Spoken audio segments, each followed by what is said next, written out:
संत रामपाल जी महाराज एक ऐसे महान संत जिन्होंने अपनी सतभक्ति, तत्व ज्ञान, करुणा और सेवा के बल पर समाज में नई मिसाल कायम की है। संत रामपाल जी महाराज की अगुवाई में उनके सभी सतलोक आश्रमों से समाज कल्याण के अद्भुत कार्यों ने समाज को सुनहरे भविष्य की एक नई उम्मीद दिखाई है। संत रामपाल जी महाराज से नाम दीक्षा लेने के बाद लाखों लोगों की लाइलाज बीमारियां जैसे कैंसर, एड्स आदि ठीक हुई। संत जी के ज्ञान से प्रेरित होकर उनके अनुयायियों ने लाखों यूनिट रक्तदान किया। संत जी ने लाखों बहन बेटियों का दहेज मुक्त विवाह करवाया।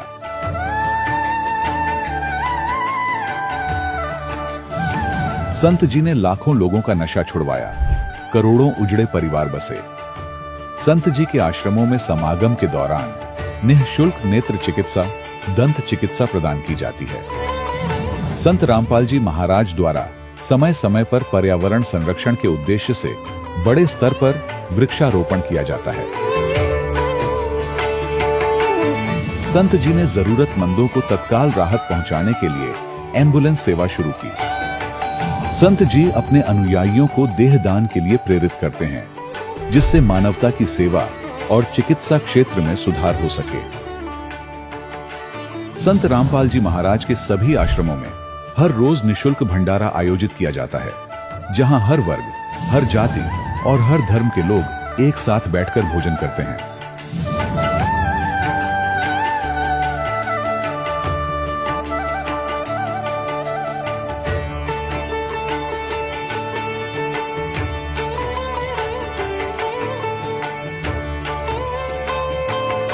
संत रामपाल जी महाराज के आश्रम में हजारों बुजुर्गों को सम्मान और प्यार के साथ जीवन जीने का अवसर मिलता है।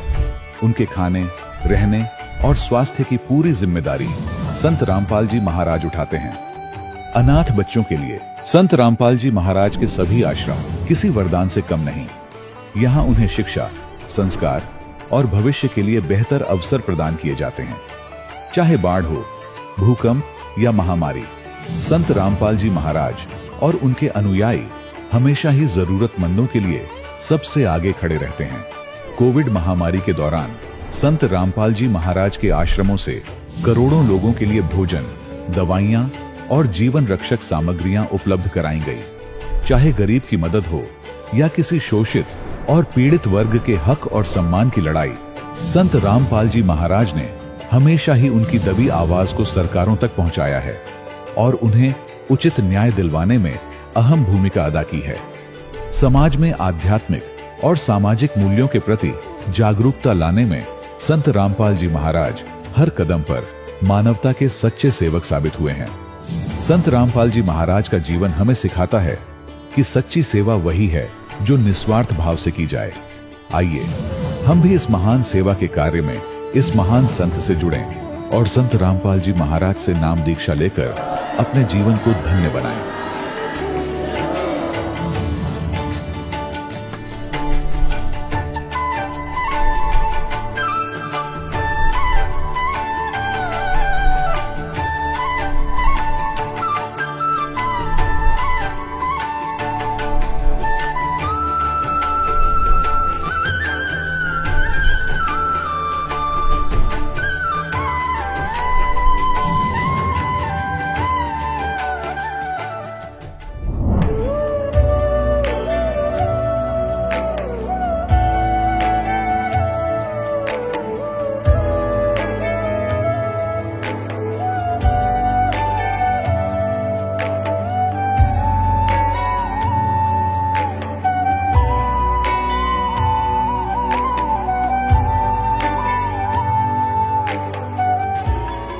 प्रभु राम देव भगवान अल्लाह खुदा ईश आदि नाम एक ही शक्ति के हैं। वो कैसा है, कहां है, कैसे मिलता है, किसने देखा है? ये प्रश्नवाचक चिन्ह पूर्ण रूप से हटाने के लिए अवश्य सुनिए जगत गुरु तत्वदर्शी संत रामपाल जी महाराज के अमृत वचन, सर्व पवित्र धर्मों के पवित्र शास्त्रों के आधार पर। सत साहिब दर्शकों, क्या हो अगर आप 22 सालों तक भक्ति करते रहे, लेकिन आपको लाभ की जगह केवल हानि और अशांति मिले। दर्शकों, ऐसी ही कहानी थी अंबाला हरियाणा के रहने वाले बलविंदर सिंह जी की। बलविंदर जी सिख धर्म से ताल्लुकात रखते हैं और इन्होंने 22 सालों तक राधा स्वामी पंथ द्वारा बताई गई भक्ति साधना की, लेकिन फिर भी इन्हें न तो शारीरिक सुख मिला और न ही मानसिक शांति। लेकिन दर्शकों, आज बलविंदर सिंह जी का कहना है कि जब से मैंने संत रामपाल जी महाराज की शरण ग्रहण की है, तब से मेरी जिंदगी पूर्ण रूप से बदल गई है। दर्शकों, आइए जानते हैं कि आखिर बलविंदर सिंह जी ने राधा स्वामी पंथ को छोड़कर संत रामपाल जी महाराज द्वारा बताई गई भक्ति साधना को क्यों अपनाया, और बलविंदर जी ऐसा क्यों कह रहे हैं कि जो मंत्र जाप गुरु नानक देव जी किया करते थे, उस मंत्र का ज्ञान तो मुझे अब हुआ है। सुनते हैं बलविंदर जी की कहानी, उन्हीं की जुबानी। नमस्कार सर। हाँ जी, नमस्कार जी। क्या नाम है आपका? मेरा नाम जी बलविंदर सिंह दास है जी। सर कहाँ से हैं आप? मैं अंबाला से हूँ जी, अंबाला डिफेंस कॉलोनी से जी। आर्मी से रिटायर्ड हूँ मैं, नायब सूबेदार रैंक से जी। संत रामपाल जी महाराज जी से नाम उपदेश आपने कब लिया? मैंने जी 2018 में ली जी। सर, संत रामपाल जी महाराज जी से जुड़ने से पहले आपने क्या क्या भक्ति साधनाएं की? हाँ जी, पहले हम सिख धर्म से होते हुए हम गुरुद्वारा में जाते थे और गुरुद्वारा में जो पाठ पूजा है वो करते थे। सुखमनी साहब का पाठ, जपजी साहब का पाठ और 5 बाणियों का पाठ सुबह स्नान करके हम पाठ करते थे। तो उसके बाद बीच में एक और दौर आया कि एक राधा स्वामी मत चला। तो राधा स्वामी के सत्संग होते थे, उसमें भी हम गुरबानी से प्यार करते हुए वहाँ पे भी गुरबानी का विचार होता था, तो हम विचार सुनने के लिए जाते थे। तो वहाँ से प्रभावित होके हम ब्यास गए और वहाँ पे देखा, संगत देखी, बहुत बड़ी संगत देखी मात्रा में।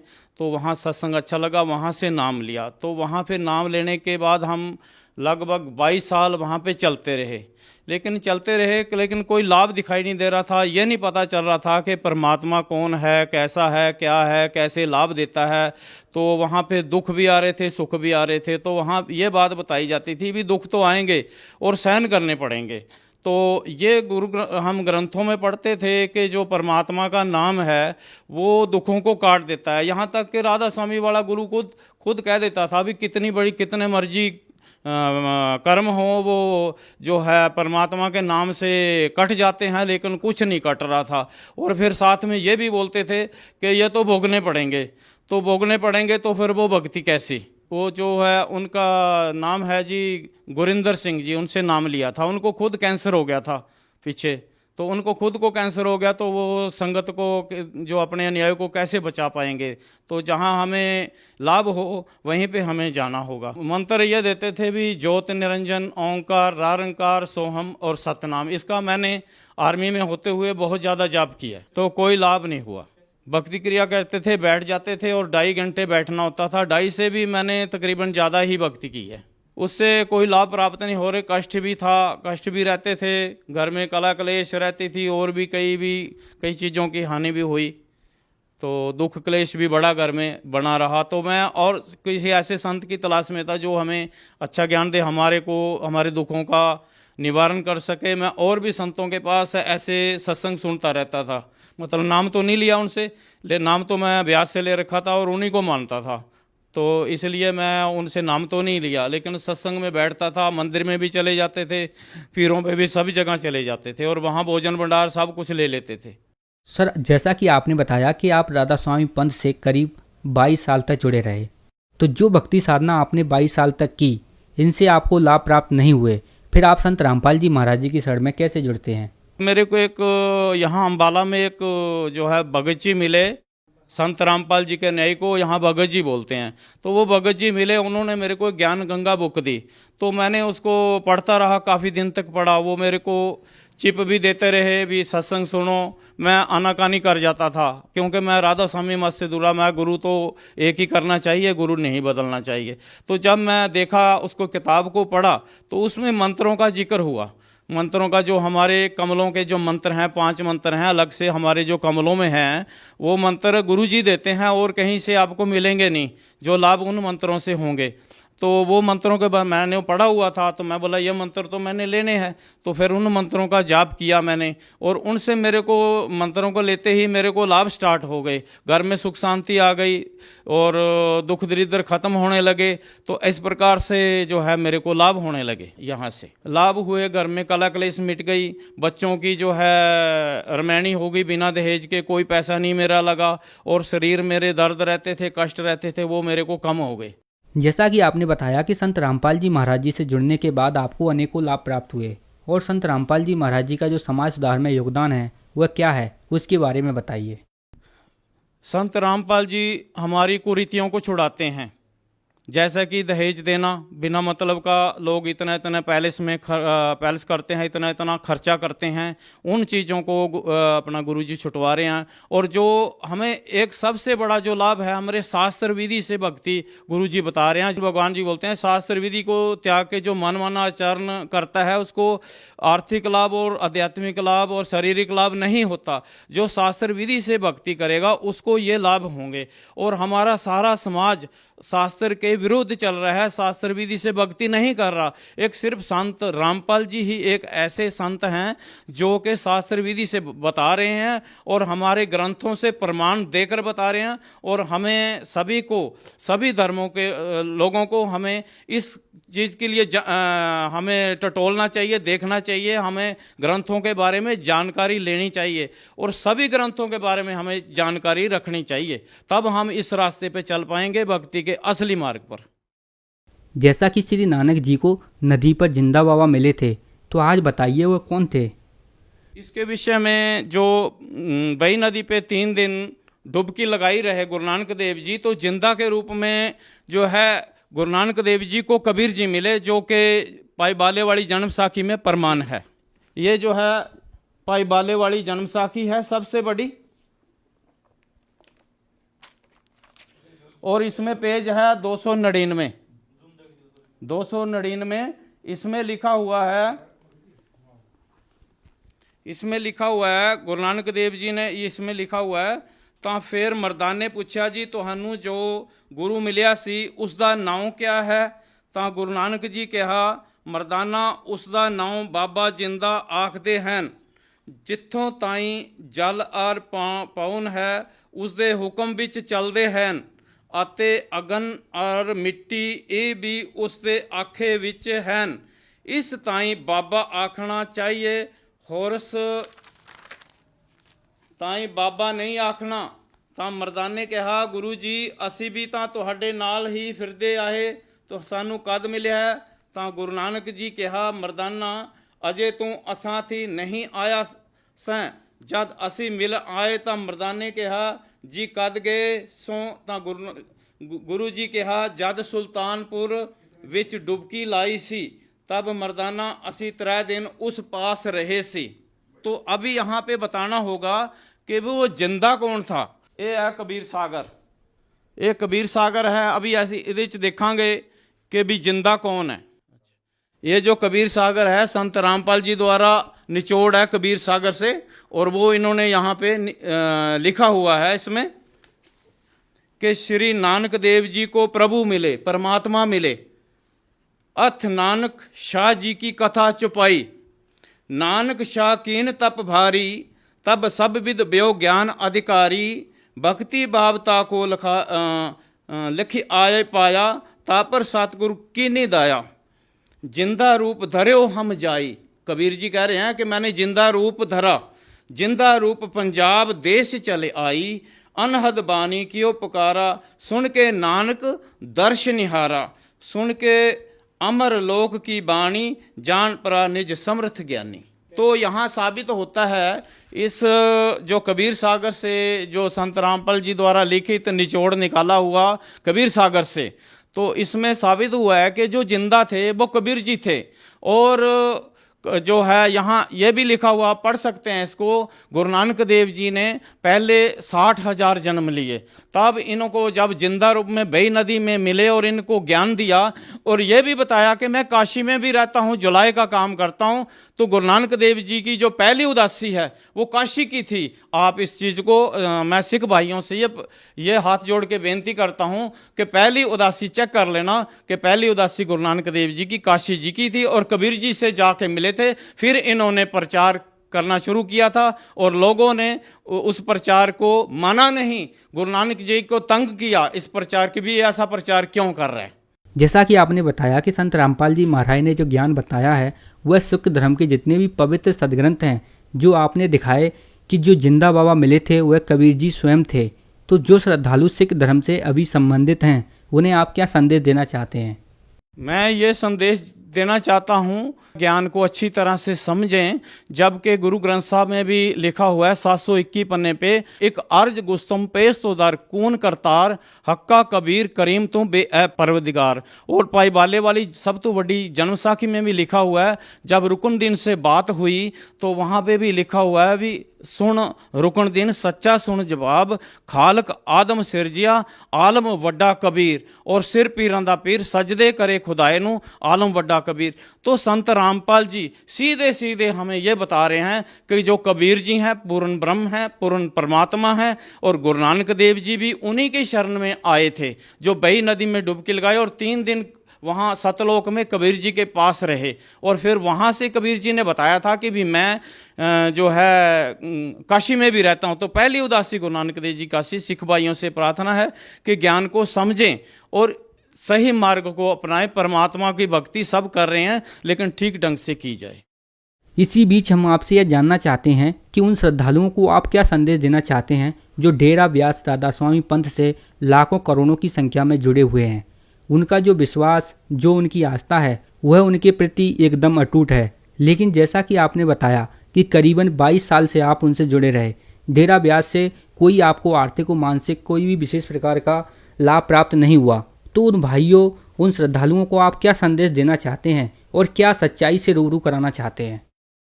मैं सभी भाइयों से मेरी हाथ जोड़ के बेनती है कि जो भी और जगह पे जुड़े हुए हैं, संतों से जुड़े हुए हैं, वो थोड़ा शास्त्रों को जान लें, अपने शास्त्रों को जान ले भी शास्त्र हमारे क्या कह रहे हैं। वो संत रामपाल जी सत्संग सुनाते हैं, उनके ऊपर गौर कीजिए, उनको सुनिए। भक्ति तो हमने सभी ने ही करनी है और शास्त्र विधि से भक्ति करेंगे तो लाभ होंगे। और मैं कोई किसी संत की तरफदारी नहीं कर रहा, किसी की मैं बुराई नहीं कर रहा, मैं सच्चाई को बता रहा हूँ। अगर समझ में आती है तो ठीक है, लाभ होंगे।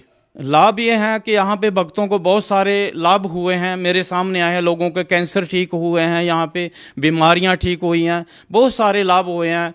मेरे खुद घर में कलह कलेश बनी रहती थी, अभी शांति है, मैं आराम से भक्ति कर रहा हूँ। मेरे खुद 2 बच्चों की जो है रमैनी हुई है, कोई खर्चा नहीं लगा। जबकि लोग इसको पता नहीं कहाँ कहाँ से पैसा इकट्ठा करके बेईमानी से, धोखाधड़ी से या कैसे भी मेहनत करके इतना पैसा इकट्ठा करते हैं, 1-2 दिन में ब्याह शादियों में लगा देते हैं और नशा पता नहीं क्या क्या चीजें वहां यूज होती हैं। तो उन सभी से संत रामपाल जी हमें दूर करते हैं और हमारी बुराइयों को हटा के सच्ची भक्ति, सच्चा मार्ग दे रहे हैं और समाज में जो है एक अच्छा माहौल पैदा हो रहा है। तो जो श्रद्धालु आज आपको देख रहे हैं, यदि वह संत रामपाल जी महाराज जी से जुड़ना चाहें तो कैसे जुड़ सकते हैं? टीवी के ऊपर जो पट्टी चलती है उसके ऊपर नंबर दिया हुआ है, उस नंबर से संपर्क करके आप संत रामपाल जी से जुड़ सकते हैं और नाम दीक्षा ले सकते हैं और खुशियां प्राप्त कर सकते हैं। सर बहुत बहुत धन्यवाद आपका। ठीक है, सत साहेब जी। दर्शकों, अभी आपने सुने संत रामपाल जी महाराज से दीक्षा प्राप्त करके सुखी हुए भक्त के अनुभव। अब देखिए जगत गुरु तत्वदर्शी संत रामपाल जी महाराज के मंगल प्रवचन। कबीर साहब ने स्वयं बताया गरीबदास जी को कि जब लग हंसा हमारी आना और काल लगे नी तेरा बाण। जब तक हंस यानी मेरी प्यारी आत्मा मेरी मर्यादा में रहेगा तो काल तेरा अटैक नहीं हो सकता। तो हमने परमात्मा की मर्यादा में रहेंगे तो परमात्मा आपकी पूरी मदद करेगा। जैसे दादू साहब ने कितना क्लियर कर दिया है, आप ऐसे बैठ के जैसे हाथी पर, और काल और इसकी सारी शक्ति समझ लो कुत्ते जितनी, आप उस काल की रीत से बाहर हो गए, पहुंच से दूर हो चुके हो। अब जानबूझ के हाथी ते तला पड़ जाएगा डर के, उसके भौंकने थे तो फिर तो पाड़ के खाएंगे कुत्ते। तो इसलिए आप जिन्हें साथी परमात्मा के इस शरण रूपी हाथी से नीचे मत उतरना, सतलोक जाके छोड़ देंगे आप।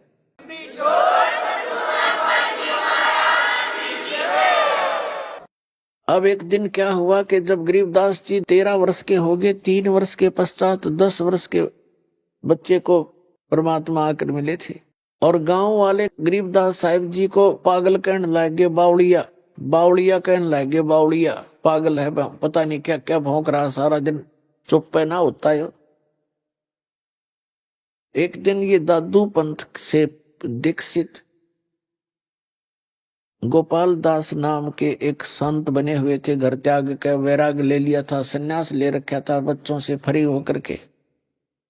वो छुडानी गांव में अपने शिष्य के घर आ गए और वो ऐसे ही 2-3 वर्ष में चक्कर लगता था उसका। उस शिष्य ने कहा, महाराज जी हमारे एक लड़की का लड़का ऐसे ऐसे पागल कर दिया, एक संत ने जंतर मंत्र करके कुंवारी गाय का दूध निकाल दिया, कई पाली थे ग्वाले उनने तो पिया नहीं, इस बालक ने पी लिया, जंतर मंत्र कर दिया, ये तो मर गया था, पता नहीं क्यों कैसे दया करी भगवान ने, लड़की की अर्ज सुन ली, ये जीवित हो गया पर पागल हो चुका है। 3 साल से सारा इलाज करा लिया, झाड़े जूड़े लवा लिए और सब दवाई वैद्यों से भी ले ली, कोई आराम नहीं हो। और वो शेष कह रहा है जी संत की विद्या को संत ही काट सकता है, आप दया कर दो तो उसका जीवन ठीक हो जाए।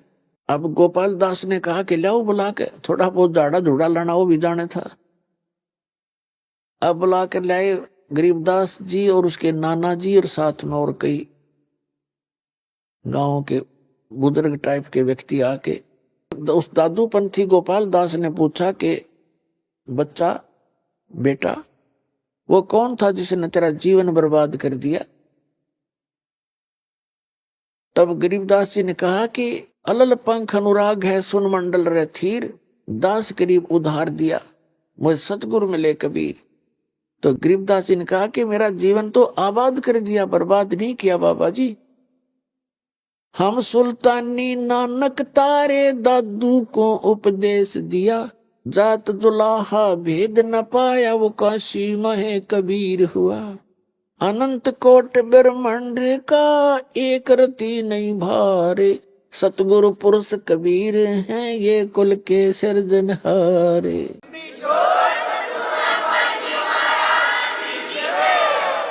ये परमात्मा लगातार गरीबदास जी ने कोई 15-20 मिनट तक वो वाणी बोलते रहे। सतगुरु आए दया करी ऐसे दीन दयाले, बंदी छोड़ बृतास का जठरग्नि प्रतिपाले। तो इन वाणी को सुनकर उस दादू पंथी संत गोपाल दास के हृदय में हलचल मच गई और वो तुरंत समझ गया कि यूं तो भाई बावड़ा को ना, ये तो सबसे समझदार ऐसी निर्मल वाणी जो आत्मा को खींच रही है। 65 साल का वृद्ध 13 वर्ष के बालक के सामने हाथ जोड़कर खड़ा हो गया और कहने लगा, भगवान हे महाराज ये वाणी लिखवा दो, आप तो बहुत प्यारी वाणी बोलो हो। तो गरीबदास जी बोले नहीं, उठ कर चल पड़े। पीछे पीछे 65 साल का वृद्ध, आगे आगे गरीबदास जी। अब गांव वालों ने सोचा भाई इस बच्चे के अंदर तो को बड़ी बला बढ़ रही है, बाबा जी भी कभी सुरूर हो गया, इसका तो असर हो गया, इसका साथ हो लिया। अब वो के जान, जब वो दादू पंथी संत ने कहा गांव वाले बावड़े तो तुम हो, यो बावड़िया कोई नहीं। कहते हैं गरीबदास जी को भी बावड़ा बताया कि कर ले दुनिया श्याणी का, उसको महापुरुष को तो बावड़िया का, अगर तेरा सारे पशु बन गए और उसकी बात को स्वीकार नहीं किया। तीसरे दिन जाके गरीबदास जी ने मौन तोड़ा और कहा कि भक्त यदि कंप्लीट लिख है तो मैं बोलूंगा, लिखवाऊंगा, कभी कहीं बीच में छोड़ दे। तब उसने कहा गोपाल दास ने कि महाराज जी मैं तो कति फरी हो का आया हूं घर से और मैं ऐसे ही परमार्थ में लगा हुआ हूं, आप दया कर दो, लिखवा दो दाता। कलयुग के जीवों के लिए तो ये अमृत सिद्ध होएगी, ऐसी वाणी कदे देखी ना सुन। तब गोपाल दास जी लिखा करते थे और गरीबदास जी बोला करते थे। गरीबदास जी का ही एक बेरी का बाग था, उसमें एक जंडी का पेड़ था और गांव से थोड़ी ही दूरी पर वो स्थान था। वहां बैठकर जंडी के पेड़ के नीचे गरीबदास जी बोला करते थे और दादू पथी संत लिखा करते थे। तो इस प्रकार वो लिखा हुआ आंखों देखा सारा कुछ विवरण गरीबदास साहिब जी की अमृतवाणी अर्थात गरीबदास जी का दिया हुआ एफिडेविट वो दास के पास उपलब्ध है। उसको तत्व ज्ञान कहते हैं, जो गॉड गिवन स्पिरिचुअल है, और उसी से आपको दास ये ज्ञान सुना रहा है।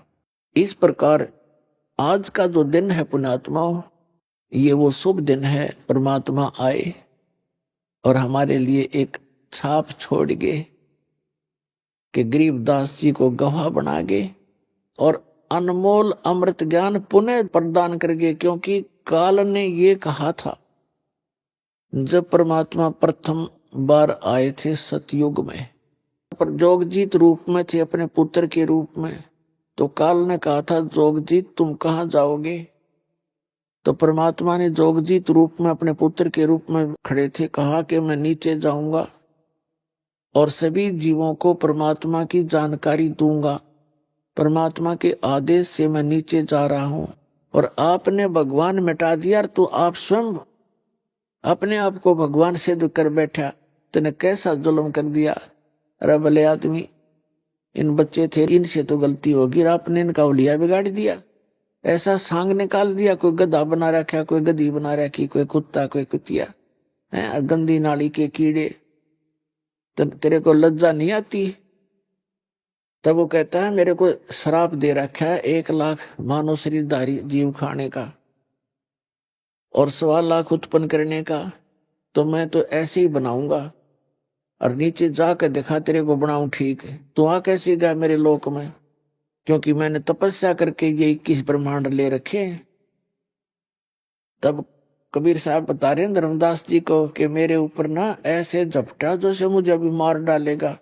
और धर्मदास पुण्यात्मा हमारे लिए संकेत करते हैं परमात्मा कि यहाँ की चाहे कितनी बला हो, कैसा ही कोई क्यों ना हो, चाहे भैरव बैताल और काल भी खुद क्यों ना हो, इस सतनाम का सुमन कर। प्रथम मंत्र प्राप्त है तो प्रथम मंत्र का जाप शुरू कर दीजिए, और सार नाम प्राप्त है तो सार नाम का, सतनाम प्राप्त है सतनाम का सुमन शुरू कर देना चाहिए।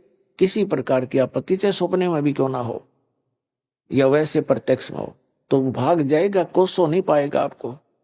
तो धर्मदास जी को बता रहे हैं कि जब मेरे ऊपर काल ने झपट्टा मारा मुझे मारने के लिए, मैंने सतनाम का सुमन कर दिया धर्मदास, और काल ऐसे कंडम होकर गिर गया जैसे पक्षी की पंख कट जाती है, पड़ा पड़ा तड़पता है, कुछ बसावा नहीं।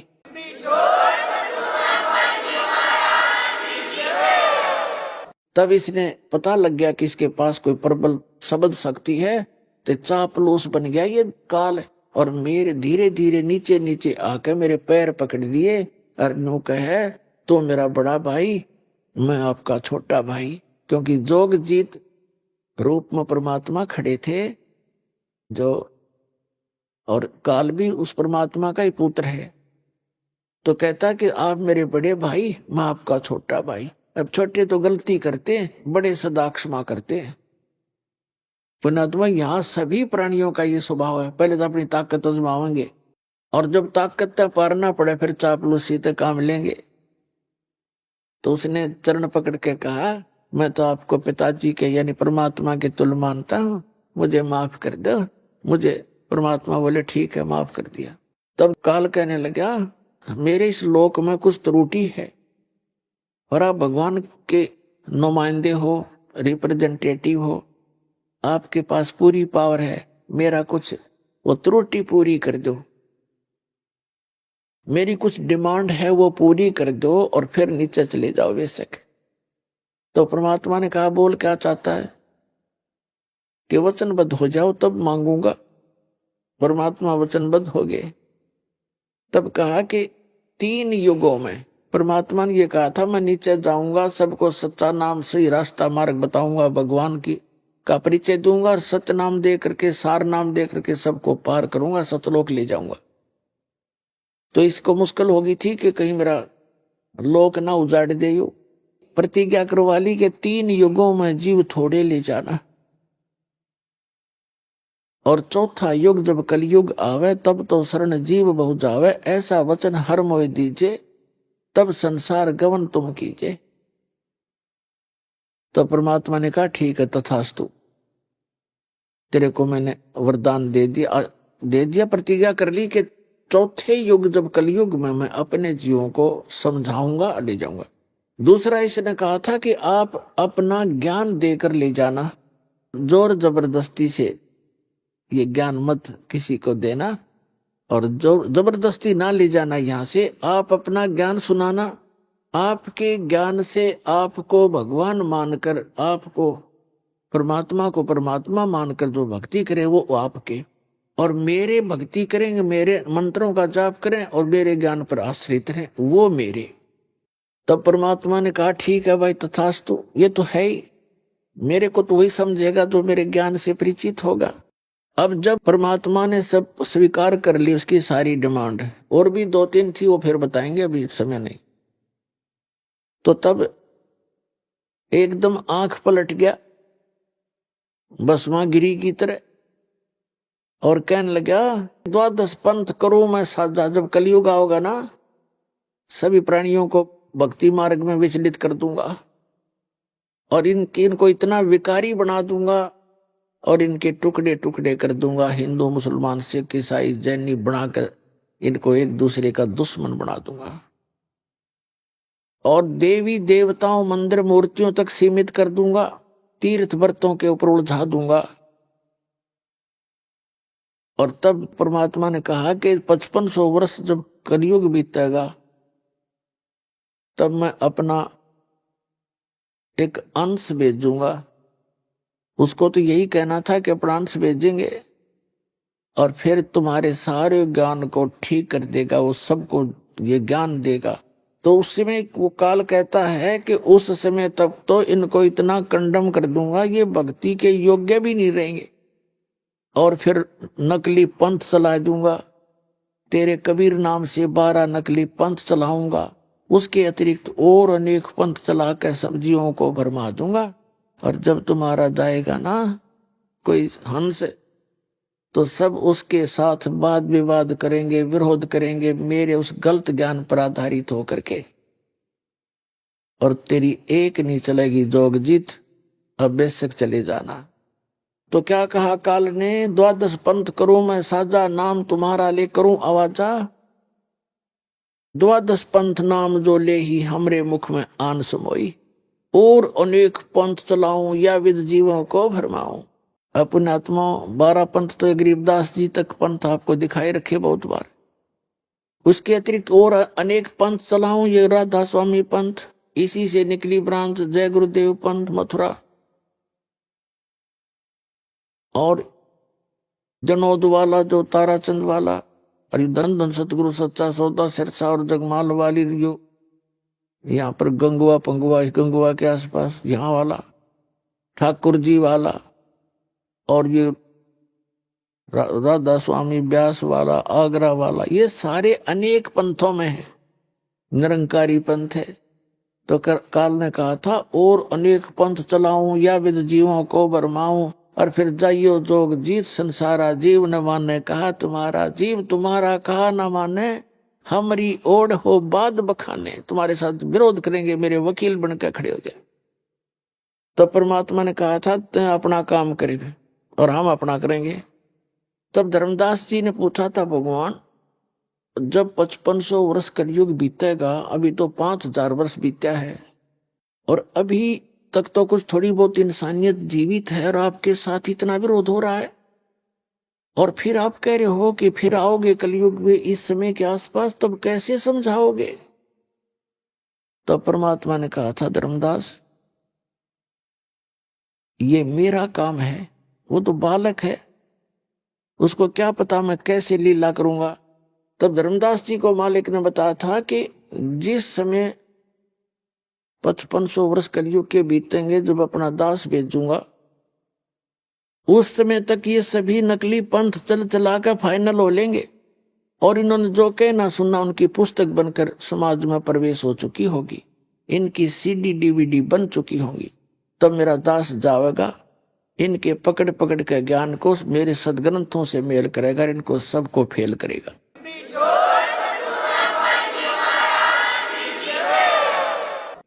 और धर्मदास, तब मुझे मेरे बच्चे पहचान कर सतलोक आएंगे।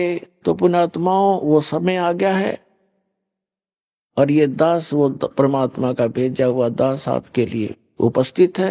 अपना कल्याण कराओ और सतलोक जाओ। सत्संग उन्हीं पुण्यात्माओं को प्राप्त होता है जिन पर परमेश्वर की असीम रजा होती है।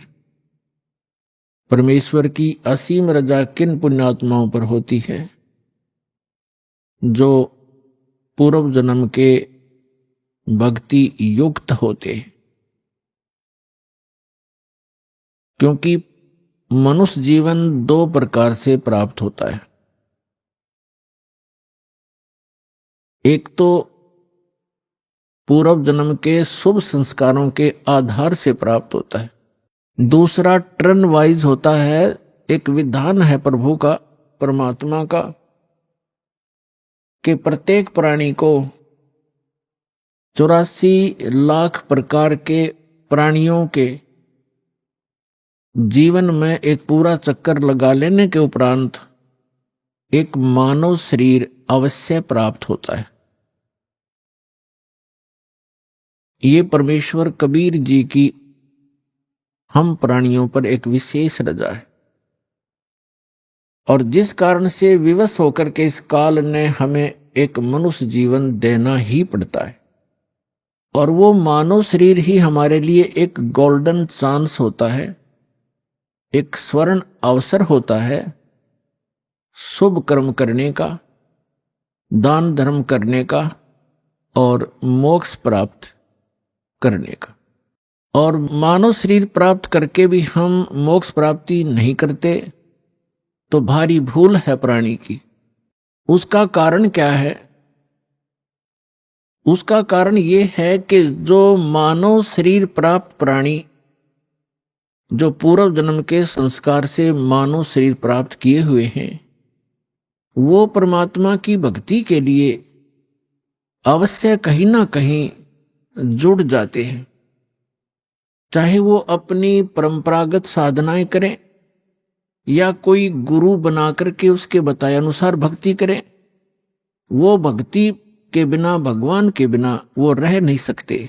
चाहे वो दुख में सुमरन कर रहे हो, चाहे वो सुख में कर रहे हो। और दूसरी प्रकार के जो प्राणी होते हैं, जो टर्न वाइज यानी नंबर 84 लाख योनियों में कष्ट उठा करके वो फिर मानव शरीर जो प्राप्त किए हुए होते हैं, वो भक्ति नहीं करते। उनका स्वभाव पशुओं जैसा ही होता है, बकवाद करना, शराब पीना, मांस खाना, झगड़े करना, बेमतलब किसी के साथ खसना। जैसे पशु जा करके दूसरे को बेमतलब टक्कर मार देते हैं, झगड़े बढ़ जाते हैं। तो वो प्राणी उस टाइप के ही झगड़े करवाते हैं। शांति प्रिय घर में भी वो आग लगा देते हैं। तो जो पुण्यात्माएं परमात्मा के लिए लगी हुई हैं और वो साधना गलत कर रहे हैं, श्रीमद् भगवत गीता अध्याय नंबर 16 के श्लोक नंबर 23 और 24 में प्रमाण है कि शास्त्र विधि को त्याग कर जो मनमाना आचरण करते हैं, मनमानी पूजाएं करते हैं, जो शास्त्रों में प्रमाणित नहीं है वो साधनाएं करते हैं, उनको न तो कोई सुख प्राप्त होता है, न कोई सिद्धि प्राप्त होती है और न ही उनकी परम गति होती है। अर्थात व्यर्थ, यूजलेस है वो साधनाएं। जो साधक शास्त्र विधि त्याग कर, चाहे वो स्वयं साधना कर रहे हैं या किसी नकली डुप्लीकेट गुरु बनाकर वो उनके बताए अनुसार शास्त्र विरुद्ध साधना कर रहे हैं, तो वो अपना जीवन नाश कर रहे हैं। जो सीधे ही 84 लाख योनियों से निकलकर मनुष्य शरीर प्राप्त करते हैं, वो तो भक्ति करते ही नहीं। उनका तो वैसे ही जीवन नाश हो ही रहा है। तो इसके लिए सत्संग की आवश्यकता पड़ती है, और सत्संग का अर्थ होता है यथार्थ अध्यात्म ज्ञान। और यथार्थ अध्यात्म ज्ञान केवल परमात्मा ही बता सकता है। अपने द्वारा रची हुई सृष्टि को वही बता सकता है। अन्य चाहे कोई ऋषि है, महर्षि है या देव है, वो केवल अटकलबाजी ही लगा सकता है। जैसे साइंटिस्ट हैं, ये पहले देव आत्माएं थी, उस शरीर को भोग कर ये मनुष्य शरीर में आ गए हैं। अब ये जो ट्राई कर रहे हैं, ये केवल अटकलबाजी ही लगा सकते हैं, परमात्मा के विधान को ये जान नहीं सकते। ठीक इसी प्रकार जो ऋषि महर्षियों ने साधनाएं की, अभ्यास किए, मेडिटेशन हठ योग किए, उनको जैसी उपलब्धि हुई, जैसे आजकल साइंटिस्ट ट्राई कर रहे हैं, ऐसे ही ऋषियों ने ट्राई किया था। तो वो भी सिर पटक कर बैठ गए, उनको कुछ हासिल नहीं हुआ। अंत में ऊट पटांग व्याख्या बना करके सब मानव को संतुष्ट कर दिया। इसी प्रकार ये साइंटिस्ट कुछ दिनों में अपना जो निष्कर्ष है निकाल कर फाइनल कर देंगे, पर परमात्मा के विधान को परमात्मा ही बता सकता है, जीव नहीं जान सकता। तो वो परमात्मा अपने विधान और सत्संग को सुनाने के लिए स्वयं ही आते हैं। ये हमारे सदग्रंथ भी प्रमाणित करते हैं, क्योंकि जैसे पवित्र वेद है, ये गॉड गिवन स्पिरिचुअल नॉलेज है, परमात्मा का दिया हुआ अध्यात्म ज्ञान है, चारों वेद। और पांचवा वेद नष्ट कर दिया गया यहाँ के स्वामी द्वारा। यहाँ का स्वामी कौन है? वो ब्रह्म है, जिसको ज्योत स्वरूपी निरंजन अर्थात काल भी कहते हैं। इसको ये डर बना रहता है कि कहीं मेरे अंतर्गत जितने भी ये प्राणी फंसे हुए हैं, इनको परमात्मा का वास्तविक ज्ञान ना हो जाए। यदि इनको वास्तविक ज्ञान हो गया और जो सुख में सथल है, सत्यलोक अविनाशी परमात्मा का जो शाश्वत स्थान है, जहाँ कोई दुख नहीं, वहाँ जरा और मृत्यु नहीं, वृद्धावस्था और मृत्यु नहीं, इसको डर बना रहता है कि यदि इनको उस स्थान का पता लग गया तो यहाँ कोई नहीं रहेगा। जिस कारण से ये कुछ पुण्य आत्मा होती हैं, उनको यहाँ भेज देता है, उनको गुरु पद प्राप्त करवा देता है। फिर वो शास्त्र विरुद्ध साधना बता के पूरे मानव मात्र को भ्रमित कर देते हैं। उसके लिए परमात्मा आते हैं। जो पवित्र चारों वेद हैं, ये गॉड गिवन है, कबीर गॉड गिवन, कबीर परमात्मा के द्वारा दिया हुआ ज्ञान है। इस काल ने पांचवा वेद समाप्त कर दिया, जिसको सूक्ष्म वेद कहते हैं, जिसको तत्व ज्ञान कहते हैं। उसके अभाव से जो हम यहां भटक रहे हैं, उसकी पूर्ति के लिए परमात्मा स्वयं आते हैं। परमात्मा को आज तक जितने भी ऋषि महर्षि हैं, उन्होंने निराकार बताया है कि उसका कोई आकार नहीं है। और जितने भी हमारे धर्म ग्रंथ हैं, उन्होंने परमात्मा को साकार बताया है, नर आकार बताया है, सहशरीर बताया है, उसका नाम कबीर बताया है। तो ब्रह्मा जी भी अपनी माता दुर्गा जी से कहते हैं कि माता जी, जब मैं वेद पढ़ता हूं और फिर आपका अनुभव सुनता हूं, और मैं भी अभ्यास करके जो अनुभव करता हूं, उसमें बहुत विरोधाभास है, वो कुछ विपरीत ही ज्ञान है, और हमारा जो अनुभव है वो उसके विपरीत है। तो दुर्गा जी को भी सख्त हिदायत है इस काल भगवान की, क्योंकि ये इसकी पत्नी है ब्रह्म की। इसको सख्त हिदायत है कि वास्तविक जानकारी उस परमात्मा की कभी नहीं बताना। तो ये भी अपने पुत्रों को यथार्थ ज्ञान ना बता करके इसी की महिमा सुनाती है कि वो तो निराकार है, वो सामने आता नहीं, वो कभी दिखाई नहीं देता। और वेदों में परमात्मा को नर आकार लिखा है, सहशरीर लिखा है, और ऊपर बैठा ऊपर के लोक में जैसे राजा विराजमान होता है, सिंहासन के ऊपर सिर पे मुकुट होता है सफेद कलर का, और ऊपर एक छत्र है मालिक के, बहुत चमक है उसमें।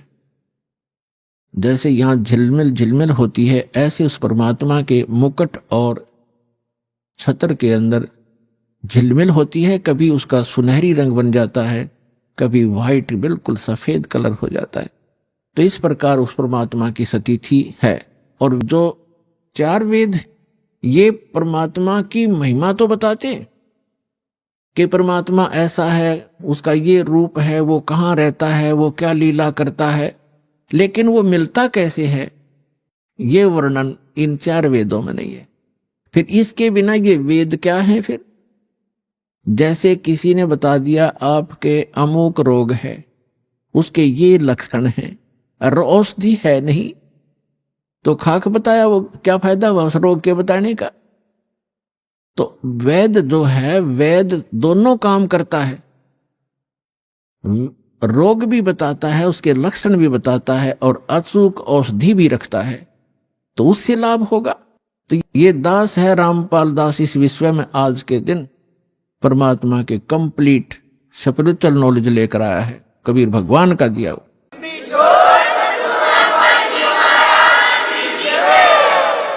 और परमात्मा स्वयं आते हैं, वो ज्ञान देते हैं। ऋग्वेद मंडल नंबर 9 सूक्त नंबर 86 के 86 के मंत्र 26 और 27 में, ऋग्वेद मंडल नंबर 9 सूक्त 54 के मंत्र 3 में, ऋग्वेद मंडल नंबर 9 सूक्त 82 के 82 के मंत्र नंबर 1, 2, 3 में, ऋग्वेद मंडल नंबर 9 सूक्त 94 के मंत्र 1 में, ऋग्वेद मंडल नंबर 9 सूक्त 95 के मंत्र 2 में, ऋग्वेद मंडल नंबर 9 और सूक्त 20 मंत्र 1 में, ऋग्वेद मंडल नंबर 9 सूक्त 1 मंत्र 8 और 9 में, ऋग्वेद मंडल नंबर 9 सूक्त 96 यानी 96 के मंत्र 16 से लेकर 20 में, और भी अनेक स्थानों पर ये स्पष्ट किया हुआ वेदों में कि वो परमात्मा ऊपर के लोकों में रहता है और वहां राजा के समान सिंहासन पर विराजमान है, देखने में राजा के तुल्य है, सुंदर शरीर है, नर आकार है, वहां से शरीर चलकर आता है, और वो 3 प्रकार से लीला करता है अपने सभी आत्माओं को यथार्थ ज्ञान देने के लिए, हमें यहाँ धारण पोषण करने के लिए, हमारी संभाल करने के लिए वो 3 प्रकार का शरीर अपना बनाता है। एक रूप में परमात्मा स्थायी रहते हैं ऊपर के लोक में, सबसे ऊपर के स्थान पर एक बहुत बड़ा गुम्बज है मंदिर नुमा, और उसके सेंटर में परमात्मा का तख्त है।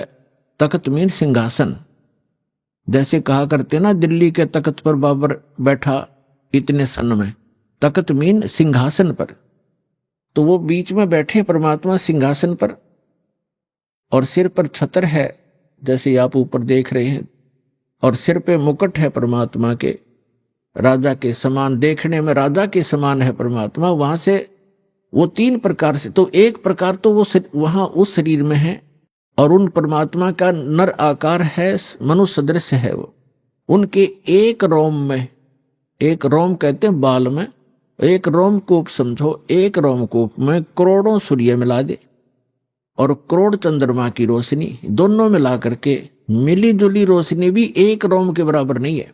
परमात्मा के शरीर की इतनी शोभा है। और वही परमात्मा अपना अन्य रूप धारण करके 2 और स्थिति मेंटेन करता है। एक तो प्रत्येक युग में, सतयुग, त्रेता, द्वापर और कलयुग में, प्रत्येक युग में एक लीला करता है, ऊपर के अपने लोक से आता है, अन्य रूप धारण करता है, छोटे से बालक का, नवजात शिशु का, और एक कमल के फूल के ऊपर, कमल का फूल जल में होता है, कमल के फूल के ऊपर आकर के परमात्मा विराजमान हो जाते हैं नवजात शिशु के रूप में, और वहां से उनको निसंतान दंपति उठा ले जाते हैं। अभी आपने सुने संत रामपाल जी महाराज के मंगल प्रवचन। आइए अब सुनते हैं संत रामपाल जी महाराज से नाम दीक्षा लेकर सतभक्ति करके अद्भुत लाभ प्राप्त करने वाले अनुयायी के विचार। दर्शकों, क्या आपने कभी सोचा है कि जब इंसान की जिंदगी में हर दरवाजा बंद हो जाए, जब उसे अपने जीवन में केवल अंधकार ही अंधकार दिखाई दे, तो वह क्या करे? दर्शकों, ऐसी ही कहानी थी छत्तीसगढ़ के रहने वाले भरत पटेल जी की। भरत पटेल जी पहले सभी पारंपरिक भक्ति साधनाएं किया करते थे और परमात्मा से मिलने वाले सुख प्राप्त करने के लिए वह भिन्न भिन्न संतों के पास गए, लेकिन फिर भी उन्हें कुछ हासिल नहीं हुआ। वह इतने ज्यादा अपनी जिंदगी से हताश हो चुके थे कि उन्होंने अपने बच्चों को भी गंगा में प्रवाहित करने का फैसला ले लिया था। लेकिन दर्शकों, आज भरत जी का कहना है कि मेरी जिंदगी तब बदली जब मुझे संत रामपाल जी महाराज की शरण मिली। पूर्ण संत रामपाल जी महाराज की शरण में आने के बाद मेरे साथ ऐसे अद्वितीय चमत्कार हुए हैं कि जिनका वर्णन करने के लिए मेरे पास शब्द नहीं है। दर्शकों, आखिर भरत पटेल जी ऐसा क्यों कह रहे हैं? आखिर संत रामपाल जी महाराज ने भरत पटेल जी को ऐसी कौन सी जड़ी दे दी कि जिसका गुणगान वह आज कर रहे हैं? सुनते हैं भरत पटेल जी की कहानी उन्हीं की जुबानी। नमस्कार सर। नमस्कार सर। सर क्या नाम है आपका? भरत पटेल। सर कहाँ से हैं आप? ग्राम भालूखोंदरा, छत्तीसगढ़, जिला मुंगेली। संत रामपाल जी महाराज जी से कब जुड़े? 2017 में लिए। सर संत रामपाल जी महाराज जी से जुड़ने से पहले आप क्या भक्ति साधना करते थे? भक्ति साधना करते थे सर। बाल योगेश्वर जी था महाराज, उससे नाम दीक्षा लिए थे। भक्ति कर रहे थे, उनका 5 साल से भक्ति कर रहे थे सर, कोई लाभ नहीं मिला था। तो फिर संत रामपाल जी महाराज जी की शरण में आप कैसे आए? हमारा बच्चा बहुत बीमार था सर। पहले हमारे बच्चे को लुरमी में दिखाया था, मुंगेली में दिखाया था और बिलासपुर में भी दिखाया था सर। बच्चे ठीक नहीं हुआ था, उसका बीमारी भी कोई डॉक्टर पाया नहीं था सर। और उसके बाद हम बोले कि हमारे पास पैसा सब खत्म हो गया था। उसके बाद हम ले गए थे इलाहाबाद, गंगा जी में सीधे वहीं डाल देंगे, हमारे पास पैसा वैसा नहीं है किसी को खाने पीने के लिए, तो उसी में डाल देंगे बच्चे को, तो हम स्वच्छ रहेंगे। उसके बाद सर वो हो गया। उसके बाद हम घर में गए, घर में था। उसके बाद सर हमारा शराब बहुत पीते थे हम। शराब पीते पीते आत्महत्या करने लग गए थे बच्चे के दुख से। बीमारी में एकदम ग्रस्त था वो बहुत ज़्यादा, तो हम आत्महत्या करने लगे थे। तो ऊपर से 2 मंजिल से कूद रहे थे। तो वहाँ पे परमात्मा ने बोला कि बेटा भक्ति करना बेटा। तो रात में सोया था, उसके बाद सवेरे ही इलाहाबाद में था, उसके बाद सवेरे ही जाकर नाम दीक्षा सुरा गाँव में नाम दीक्षा लिए। सर आपने संत रामपाल जी महाराज जी से नाम दीक्षा ली, तो संत रामपाल जी महाराज जी की शरण में आने के बाद आपको क्या लाभ मिले? बहुत सारे लाभ मिले। जो हम पीते खाते थे वो एकदम मुक्त हो गए थे। और उसके बाद हमारे जो बच्चे था परेशान में, वो भी संत रामपाल जी महाराज से नाम दीक्षा लेकर बढ़िया हो गए। और हमारे बच्चे था उसके ऊपर छीनी भी गिर गया था, हमारे ऊपर बल्ली भी गिर गया था, उसमें भी लाभ मिला सर। हम पहले सर बच्चे के नाम से बहुत परेशान थे हम, और हम खाते पीते थे बहुत, शराब वराब बहुत पीते थे, नशा वशा सब पीते खाते थे। तो परेशानी में बच्चे भी बीमार था, तो हम बोले बच्चे को डाल देंगे, हम मस्त रह जाएंगे। तो बच्चे को संगम में ले गए थे सब, संगम में डालने के लिए। तो वहाँ भी परमात्मा ने दिया कि चलो बेटा ठीक है, ले जाओ सबको, बढ़िया हो जाएगा। तो भगत भाई था वहाँ मिला था, तो बोला कि संत रामपाल जी के शरण में जाओ, सब ठीक हो जाएगा। तो हम बोलो नहीं, ये सब गलत है, सब बाबा के चक्कर में नहीं पड़ेंगे हम। ऐसे भी लिए हुए हैं हम एक बाबा से, बायोगेश्वर जी से, कोई ठीक नहीं कर पाएगा ये। तो बोला नहीं, निश्चित हो जाएगा भाई, ये संत रामपाल जी पूर्ण परमात्मा आया है धरती पर, तो सब ठीक हो जाएगा। हम बात ही नहीं मार रहे थे। उसके बाद ऐसे रात में पिए खाकर हम छत से कूदने जा रहे थे, तो स्वयं परमात्मा कबीर परमेश्वर आए थे, बेटा अभी कूदना नहीं, आपका जीवन दान दे रहा हूँ और आप भक्ति करना मर्यादा से और जाकर नाम दीक्षा ले लेना। तो भगत भाई था वहाँ, तो बोला कि पूछे हम कि कहाँ है भगत जी, कि आश्रम संत रामपाल जी महाराज का। तो बताए कि भगत जी यहाँ से कम 15-20 किलोमीटर है, सुरा गाँव इलाहाबाद से, तो वहाँ पे नाम दीक्षा केंद्र है, वहाँ जाकर नाम दीक्षा ले सकते हो। तो हम बोले कैसे ले लेंगे, कैसे पा जाएंगे, तो हम जानकारी नहीं था। तो भगत भाई ने बोले नंबर दिया हमको, फिर नंबर देकर ही जाकर वहाँ सुराज से नाम दीक्षा परमात्मा संत रामपाल जी महाराज का नाम दीक्षा लेकर आ गए हम। बच्चा भी ठीक हो गया, मालिक के नाम दीक्षा लेने के बाद हम सब लोग ठीक हो गए। बच्चे हमारे साथ बड़ा वाला लड़का जो पेशाब जो करता था उसमें पानी वानी भर जाता था। तो हम लखनऊ में था, तो हमारा मामा लोग बुलाए कि भांजा आपका बच्चा का तबीयत ठीक नहीं है, आ जाओ। तो हम बोले कि ठीक है मामा, हम आते हैं, 2-4-15 रोज में आते हैं। तो हमको 15 दिन लग गया था आते आते। उसके बाद हम बोले कि डॉक्टर में भी दिखाया था, तो डॉक्टर ने बोला कि इसको ऑपरेशन करवाना पड़ेगा। तो हम बोले ऑपरेशन नहीं करवा पाएंगे, हम संत रामपाल जी महाराज की हम शरण में हैं, तो हम नहीं करवाएंगे। तो हम संत रामपाल जी की शरण में हम लेकर जाएंगे तो हमारा बच्चा ठीक हो जाएगा। तो हम संत रामपाल जी के आश्रम में ले गए थे। तो वहाँ जाकर हम बच्चे को शुद्धिकरण करवाए। उसके बाद जो रोग था सब एकदम दूर हो गया था, एकदम सही हो गया था। मालिक के दया से बहुत बढ़िया हो गया था, अभी भी मस्त बढ़िया है। सर, संत रामपाल जी महाराज जी से नाम दीक्षा लेने के बाद आपको बहुत सारे लाभ मिले। तो जो दर्शक आज आपको टीवी पर देख रहे हैं वो संत रामपाल जी महाराज जी से जुड़ना चाहते हैं तो कैसे जुड़ सकते हैं? संत रामपाल जी महाराज का चैनल में एक पीली पट्टी आता है, इसमें नंबर कॉन्टेक्ट करके आप नाम दान ले सकते हैं। बहुत बहुत धन्यवाद सर आपका। सत्य है। संत रामपाल जी महाराज एक ऐसे महान संत जिन्होंने अपनी सतभक्ति, तत्व ज्ञान, करुणा और सेवा के बल पर समाज में नई मिसाल कायम की है। संत रामपाल जी महाराज की अगुवाई में उनके सभी सतलोक आश्रमों से समाज कल्याण के अद्भुत कार्यों ने समाज को सुनहरे भविष्य की एक नई उम्मीद दिखाई है। संत रामपाल जी महाराज से नाम दीक्षा लेने के बाद लाखों लोगों की लाइलाज बीमारियां जैसे कैंसर, एड्स आदि ठीक हुई। संत जी के ज्ञान से प्रेरित होकर उनके अनुयायियों ने लाखों यूनिट रक्तदान किया। संत जी ने लाखों बहन बेटियों का दहेज मुक्त विवाह करवाया।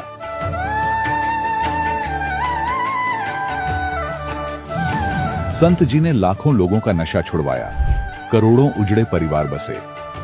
संत जी के आश्रमों में समागम के दौरान निःशुल्क नेत्र चिकित्सा, दंत चिकित्सा प्रदान की जाती है। संत रामपाल जी महाराज द्वारा समय समय पर पर्यावरण संरक्षण के उद्देश्य से बड़े स्तर पर वृक्षारोपण किया जाता है। संत जी ने जरूरतमंदों को तत्काल राहत पहुंचाने के लिए एम्बुलेंस सेवा शुरू की।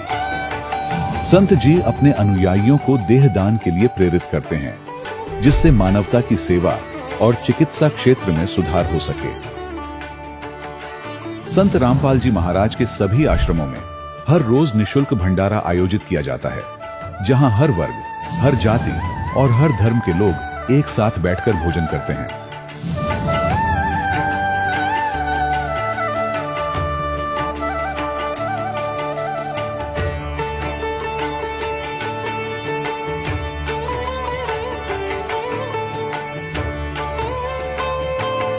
संत रामपाल जी महाराज के आश्रम में हजारों बुजुर्गों को सम्मान और प्यार के साथ जीवन जीने का अवसर मिलता है। उनके खाने, रहने और स्वास्थ्य की पूरी जिम्मेदारी संत रामपाल जी महाराज उठाते हैं। अनाथ बच्चों के लिए संत रामपाल जी महाराज के सभी आश्रम किसी वरदान से कम नहीं। यहाँ उन्हें शिक्षा, संस्कार और भविष्य के लिए बेहतर अवसर प्रदान किए जाते हैं। चाहे बाढ़ हो, भूकंप या महामारी, संत रामपाल जी महाराज और उनके अनुयायी हमेशा ही जरूरतमंदों के लिए सबसे आगे खड़े रहते हैं। कोविड महामारी के दौरान संत रामपाल जी महाराज के आश्रमों से करोड़ों लोगों के लिए भोजन, दवाइयां और जीवन रक्षक सामग्रियां उपलब्ध कराई गई। चाहे गरीब की मदद हो या किसी शोषित और पीड़ित वर्ग के हक और सम्मान की लड़ाई, संत रामपाल जी महाराज ने हमेशा ही उनकी दबी आवाज को सरकारों तक पहुंचाया है और उन्हें उचित न्याय दिलवाने में अहम भूमिका अदा की है। समाज में आध्यात्मिक और सामाजिक मूल्यों के प्रति जागरूकता लाने में संत रामपाल जी महाराज हर कदम पर मानवता के सच्चे सेवक साबित हुए हैं। संत रामपाल जी महाराज का जीवन हमें सिखाता है कि सच्ची सेवा वही है जो निस्वार्थ भाव से की जाए। आइए हम भी इस महान सेवा के कार्य में इस महान संत से जुड़ें और संत रामपाल जी महाराज से नाम दीक्षा लेकर अपने जीवन को धन्य बनाएं।